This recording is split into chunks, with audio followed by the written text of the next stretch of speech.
नमस्कार, पेश आज का न्यूज पॉइंट में और विज्ञान प्रकाश। इस वक्त की जो सबसे बड़ी खबर आ रही है और वो कन्हैया से जुड़ी हुई है। कन्हैया को अंतरिम जमानत वो मिल चुकी है। देशद्रोह के आरोप में कन्हैया की गिरफ्तारी हुई थी। कन्हैया को इसी मामले में अंतरिम जमानत मिल चुकी है। कन्हैया को 10,000 रुपए का बॉन्ड भरना होगा।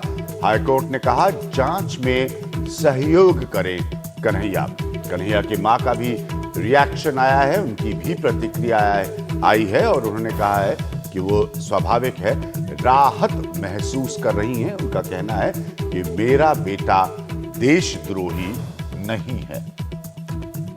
तो ये इस वक्त बड़ी खबर आ रही है। हमारे साथ हिमांशु मौजूद है। हिमांशु, और क्या इंफॉर्मेशन जानकारी है आपके पास? देखिए, जज ने इस मामले पर फैसला करने से पहले जो दोनों पक्षों की बात को सुना था और ऐसा लगता है कि पुलिस ने अपनी तरफ से जो दलील पेश की थी कि हमारे पास पिछले 20 दिन में जो जांच हमने की है उसमें सबूत मिले हैं हमें कन्हैया कुमार के खिलाफ, जो पुख्ता सबूत हैं और हमारे पास इतने सबूत हैं कि हम ये साबित कर सकते हैं कि कन्हैया कुमार के खिलाफ देशद्रोह का मामला बन सकता है, वो हम साबित भी कर सकते हैं। उस दलील को लगता है कि कोर्ट ने रिजेक्ट कर दिया और एक झटका है दिल्ली पुलिस के लिए, जो बार बार ये कह रही थी कि ये मामला बहुत संवेदनशील है और कन्हैया कुमार को अगर बेल दी जाती है तो वो बाहर आकर सबूतों के साथ छेड़छाड़ कर सकता है। लेकिन अब ऐसा लगता है कि इस मामले में कन्हैया कुमार ने जो दलील पेश की थी कि वो निर्दोष हैं, उनके खिलाफ पुलिस सबूत नहीं जुटा पाई है, उस दलील को कोर्ट ने माना। लेकिन एक बहुत ही अलग तरीके का फैसला है। देखिए, हमें नहीं भूलना चाहिए कि कन्हैया कुमार ने बेल के लिए अर्जी दी थी और जो बहस चल रही थी वो इस बात को लेकर थी कि उन्हें बेल मिलेगी या नहीं मिलेगी। लेकिन जो फैसला आया है, एक अंतरिम बेल दिया है जज ने 6 महीने के लिए। मेरे साथ आशीष भार्गव हैं, हमारे सहयोगी जो कोर्ट कवर करते हैं, कोर्ट में मौजूद थे उन गिने चुने रिपोर्टर्स में जिन्होंने फर्स्ट हैंड देखा कोर्ट में क्या हुआ। कितना अहम है अंतरिम बेल देने का फैसला? बहुत ही अलग तरीके का फैसला है। जी बिल्कुल, ये केस अलग तरीके का है हिमांशु। केस अमूमन होता है कि पहले ट्रायल कोर्ट, फिर हाई कोर्ट, फिर सुप्रीम कोर्ट। ये सुप्रीम कोर्ट से होते हुए हाई कोर्ट आया, क्योंकि हाई कोर्ट ने जो फैसला दिया है उसमें कन्हैया को भी क्लीन चिट नहीं दी है। हाई कोर्ट ने नाराजगी जताई है कि इस तरीके की गतिविधियां नहीं होनी चाहिए। इन्फेक्शन जब बढ़ जाए तो जड़ से काटना चाहिए, एंटीबायोटिक दी जाती है, इस तरीके की बात की है। कन्हैया को कहा है कि वो सुनिश्चित करे, पूरे एफर्ट करे प्रेसिडेंट होने के नाते कि जेएनयू कैंपस में इस तरह की एंटी नेशनल एक्टिविटी ना हो। अंडरटेकिंग दे कि वो इस तरह की प्रत्यक्ष रूप से या अप्रत्यक्ष रूप से ऐसी एक्टिविटीज में भाग नहीं लेगा। तो कहीं ना कहीं मिलाकर देखिए, ये इसका फैसला ट्रायल पर जरूर पड़ता, इस फैसले का, अगर जमानत मिलती या ना मिलती। क्योंकि जमानत अगर देती हाई कोर्ट तो उसको लिखना पड़ता कि प्राइमा फेसी इतने एविडेंस नहीं है पुलिस के पास कि उसको कर्टेल किया जाए, जेल में रखा जाए। तो ट्रायल जब चलता तो हाई कोर्ट के इस फैसले का एक बड़ा असर पड़ता, क्योंकि हाई कोर्ट अपीलेंट कोर्ट है, ट्रायल कोर्ट से ऊपर है और हाई कोर्ट उस समय कह रहा है कि सबूत नहीं है। दूसरी बात, इस स्टेज पर सिर्फ बेल मैटर था, क्योंकि ट्रायल कोर्ट में ये मैटर गया ही नहीं, तो मेरिट पे नहीं जा सकती थी हाई कोर्ट उन पूरे तमाम चीजों पर। उसको ये फैसला करना था जमानत दी जाए या ना दी जाए।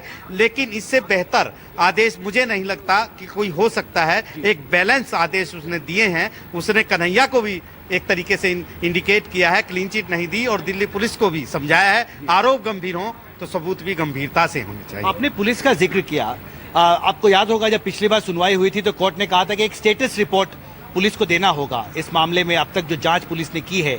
और उस स्टेटस रिपोर्ट में आप डिटेल में बताएं कि आपने क्या क्या जांच में अब तक पाया है और उसके आधार पर हम आगे फैसला करेंगे। उस स्टेटस रिपोर्ट के जमा होने के कुछ दिन बाद कोर्ट का यह फैसला क्या पुलिस के लिए, जो कोशिश कर रही थी, बार बार यह दलील पेश कर रही थी कि कन्हैया को बेल मिलेगी अगर, तो वो सबूतों से छेड़छाड़ कर सकता है, पुलिस की दलील भी पूरी नहीं सुनी है कोर्ट? जी बिल्कुल, देखिए इस केस में हाई कोर्ट ने एक बड़ा सवाल उठाया था।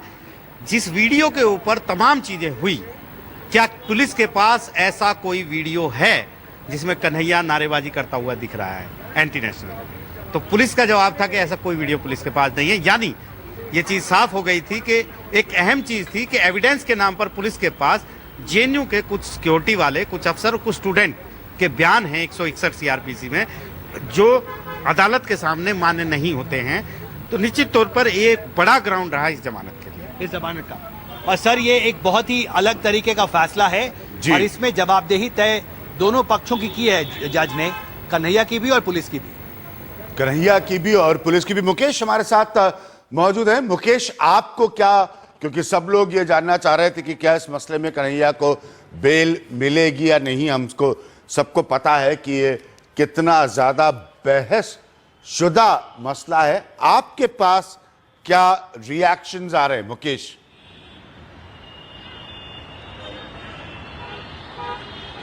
देखिए विज्ञान, मैं यहाँ पर तिहाड़ जेल में हूँ और तिहाड़ जेल में बहुत सारे रिपोर्टर्स खड़े हुए हैं।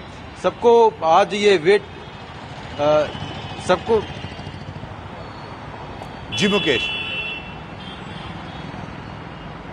जी बोलिए मुकेश। हाँ जी विज्ञान, मैं तिहाड़ जेल में खड़ा हूँ और तिहाड़ जेल में आज दोपहर से ही मीडिया यहाँ पर मौजूद है और सबको इस बात का इंतजार था कि फैसला क्या आएगा। तो फाइनली जो है फैसला ये है कि कन्हैया को बेल मिल गई है।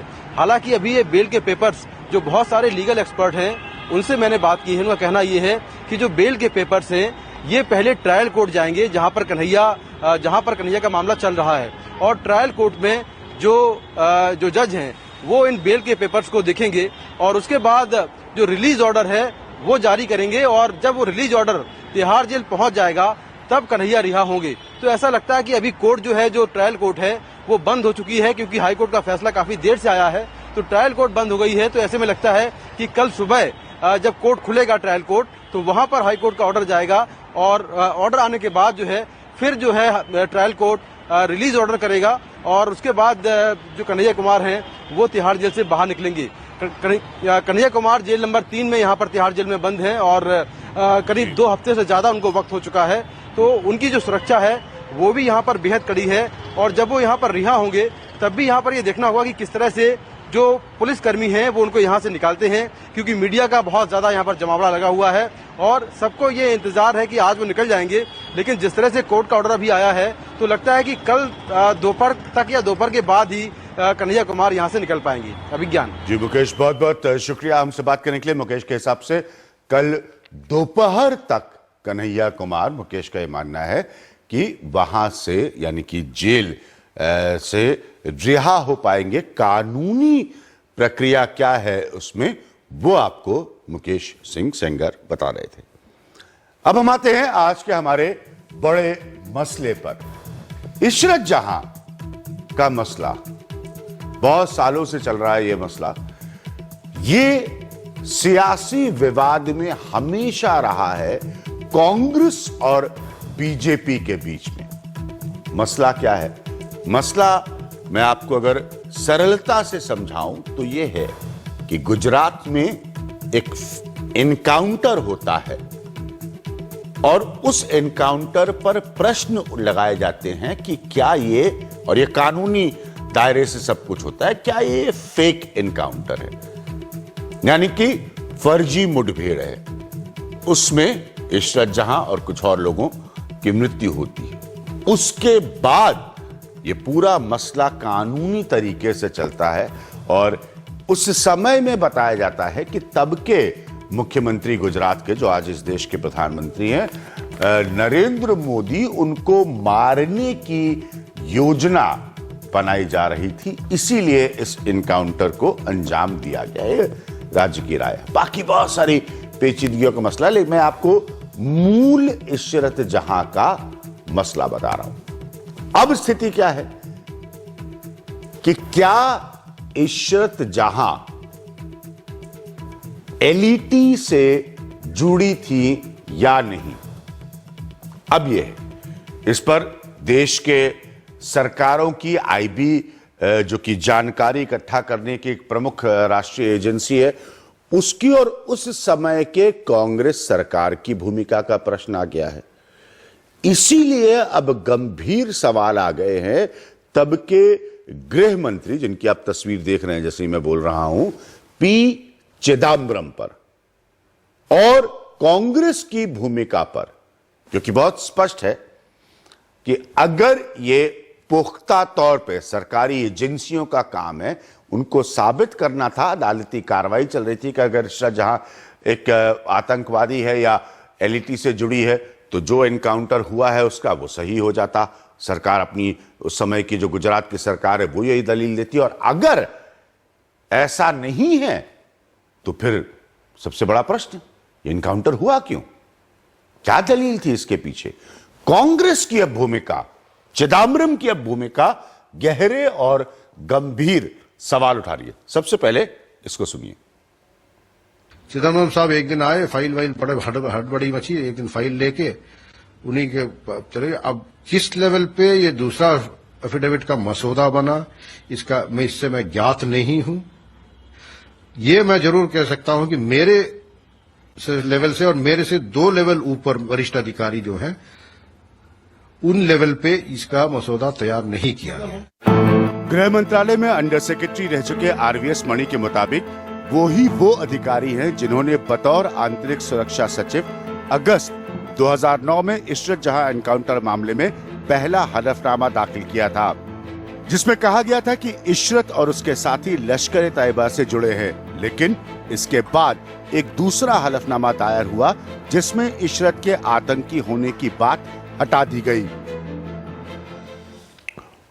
तो आप समझे मैं किस पॉइंट को रख रहा हूं। मैंने आपको केस बुनियादी तौर पर समझा दिया। ये जो दूसरा हलफनामा था, इसको लेकर सवाल बन रहे हैं कांग्रेस के लिए। सारे कागज मेरे हाथ में, समय के एफिडेविट्स जो है समय के मेरे हाथ में, कि भाई ये दूसरा हलफनामा फिर किन परिस्थितियों में दाखिल किया गया। कांग्रेस ने अपने हिस्से की सफाई भी दी है उसके ऊपर, लेकिन इसका मतलब ये नहीं कि कांग्रेस पर बनने वाले सवाल कहीं भी कम हो जाते हैं। सुनिए जरा। इससे पहले तब गृह सचिव रहे जीके पिल्ले ने भी पी चिदंबरम पर खुद से हलफनामा बदलने का आरोप लगाया था। एक के बाद एक लगातार 2 बड़े अफसरों के तरफ से हुए खुलासों के बीच बीजेपी ने कांग्रेस पर सवालों की झड़ी लगा दी। साथ ही बीजेपी ये भी आरोप लगा रही है कि कांग्रेस की नीयत तब नरेंद्र मोदी और अमित शाह को फंसाने की थी। इशरत जहां केस में जेल जा चुके अफसर जीडी बंजारा ने भी इसे राजनीतिक दबाव से प्रेरित बताया। ये जो इंफॉर्मेशन आ रही है इतने बड़े अधिकारियों के ओर से आ रही है, these are the information from horses mouth and there is no reason to believe that they are not true.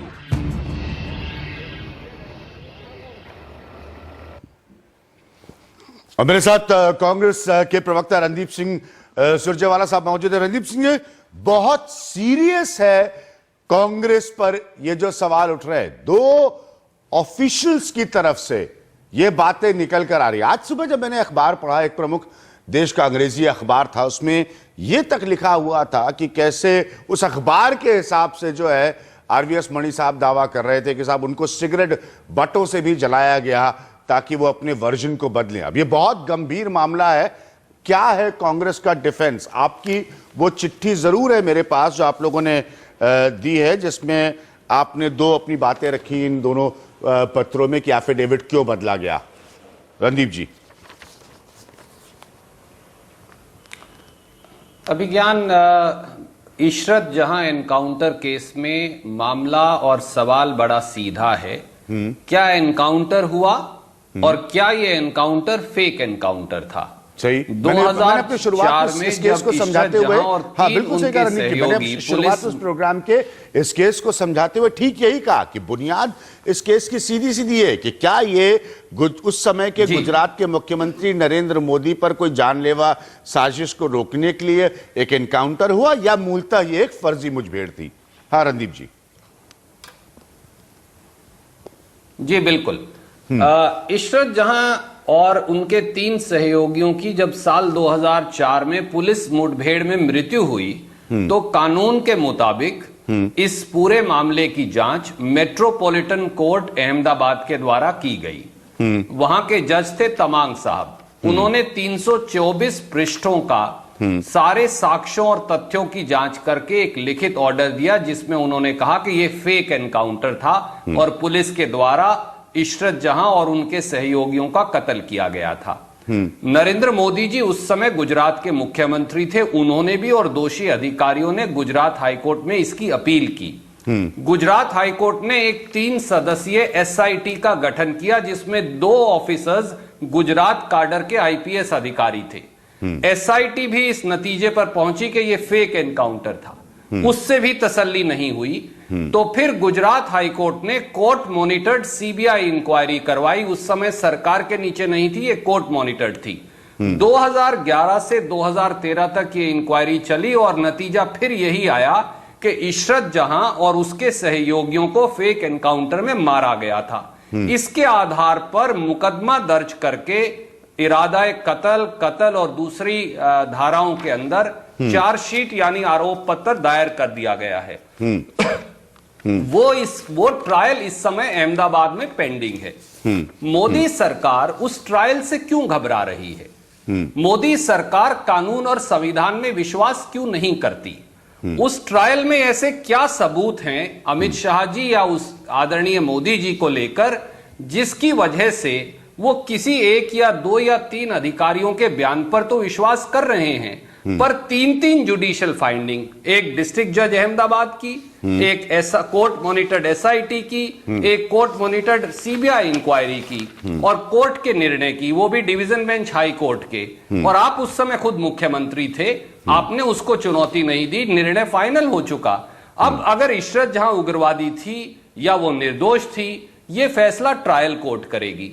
हम क्यों इस हड़बड़ी में हैं और क्यों मोदी सरकार संसद में गतिरोध डाल रही है एक ऐसे मामले को लेकर जो ट्रायल कोर्ट में विचाराधीन है और division bench Gujarat high court के ऑर्डर के मुताबिक? ठीक है, आपने विषय को बदलने की कोशिश की रणदीप जी, बैकग्राउंड आपने कानूनी प्रक्रिया का सही बताया। मेरा सवाल यह है कि अगर एक अधिकारी कह रहा है कि जबरन उससे एफिडेविट बदलवाया गया, तो हम इसके लिए किसको अकाउंटेबल समझे?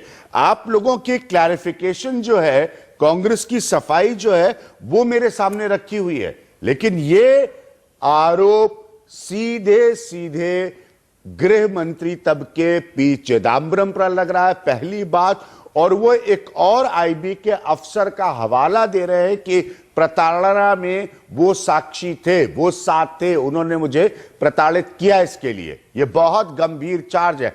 आपको अगर सब कुछ इतना सही लग रहा है और आपको अगर ये लग रहा है कि ये ट्रायल कोर्ट में मामला चल रहा है, तो उस समय फिर क्या ऐसी परिस्थिति पैदा हो गई थी कि आपको एफिडेविट्स बदलने की जरूरत है? आप खुद ही कह रहे हैं कि ट्रायल कोर्ट में मामला चल रहा है, चलने दीजिए, उस ट्रायल कोर्ट का नतीजा जाने दीजिए। अब बिल्कुल आपने ठीक फरमाया अभिज्ञान, आपकी बात वाजिब है। हाँ। मैं इस बारे में केवल ये कहना चाहूंगा, श्री जी.के. पिल्लई का हम सब सम्मान करते हैं, वो पूर्व गृह सचिव हैं और हम सब ने सरकार में काम किया है। हाँ। जब सेक्रेटरी और मंत्री एक दूसरे से असहमत होते हैं तो सेक्रेटरी रूल्स ऑफ बिजनेस में डाइसेंटिंग नोट रिकॉर्ड कर सकते हैं। जी.के. पिल्लई साहब ने ऐसा कुछ नहीं किया। जी.के. पिल्लई साहब ने एक शब्द भी, जब तक वो सर्विस में थे 2011 तक भी, इस बारे में कोई शब्द नहीं कहा। 6.5 साल रिटायरमेंट के बाद आज जब वो अडानी समूह में नौकरी कर रहे हैं तो यकायक उनकी मेमोरी जागी। और मैं एक आपको एक सनसनीखेज खुलासा करना चाहूंगा। एक मिनट, आप इसको पॉलिटिकल साइड से कह रहे हैं, एक मिनट, आप इसको पॉलिटिकल साइड से कह रहे हैं कि वो चूंकि किसी उद्योगपति के यहाँ नौकरी कर रहे हैं तो उनकी याददाश्त आ गई। जी नहीं, वो कहीं भी नौकरी करें, मुझे कोई एतराज नहीं। पिल्लई साहब ने एक पर्टिकुलर पोजीशन ली है हिंदुस्तान के इतिहास में, डेमोक्रेसीज में, और उसमें हिंदुस्तान भी शामिल है, नेता से लेकर अफसर तक उन्होंने बहुत सी बातें लिखी अपनी किताबों में या अपने लेखों में पदवी छोड़ने के बाद। और हमेशा ये सवाल पूछा गया है कि साहब जब पद पर थे तब आपने क्यों नहीं ये बातें कही? तो उन्होंने कहा सिस्टम की गरिमा हम संभाल रहे थे। तो आप ये बात जब कह रहे हैं तो याद रखिएगा ये नियम सब पर लागू होगा। बहुत गंभीर सवाल है, जैसे आप सुन रहे हैं। मैंने एक जितना सरलता से संभव हो सकता था आपको समझाया कि क्या है इशरत जहां मामला। आप बार बार सुनते हैं कि क्यों खबरों में आता है, कांग्रेस और बीजेपी के बीच इसको लेकर क्यों विवाद होता है। मूल प्रश्न वही है कि क्या ये एक सही मुठभेड़ थी या ये एक फर्जी मुठभेड़ थी, और ऐसी परिस्थितियां क्यों आई? क्योंकि दलील तब की सरकार की ये थी कि एक साजिश रची जा रही थी, एक साजिश रची जा रही थी उस समय के मुख्यमंत्री गुजरात के नरेंद्र मोदी की हत्या करने की। आप कहीं मत जाइएगा, मैं वापस आ रहा हूं। कांग्रेस से और भी बहुत सारे सवाल है। जैसे मैंने कहा, कांग्रेस को और भी बहुत कुछ समझाना है, सिवाय इसके कहने की कि जीके पिल्लई साहब तब इतने दिनों क्यों शांत थे, अब क्यों बोल रहे हैं। बहुत गंभीर है। फॉर्मर ऑफिसर्स होम मिनिस्ट्री के एक चार्ज लगा रहे हैं। कांग्रेस को और सफाई देनी है। कहीं मत जाइएगा, मैं वापस आ रहा हूं रणदीप सिंह सुरजेवाला जी के साथ।